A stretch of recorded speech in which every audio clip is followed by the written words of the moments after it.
Hello guys and welcome back to our channel. Today I will show you how to deposit cash in your Coinbase account. So in order to do this, first of all, navigate to your Coinbase account and you will see this page. Here, you'll have to first of all click on My Assets button at the bottom. Now it will show you this page where you'll have to click on Add Cash option.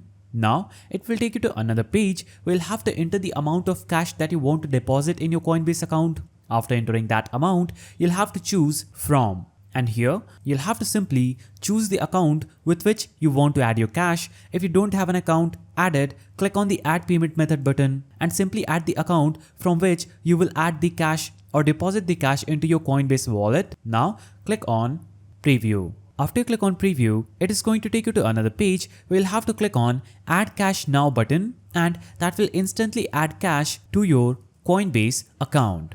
So that's the simple way through which you can deposit cash into your Coinbase account. If you found this guide helpful, please don't forget to give it a thumbs up and thanks for watching.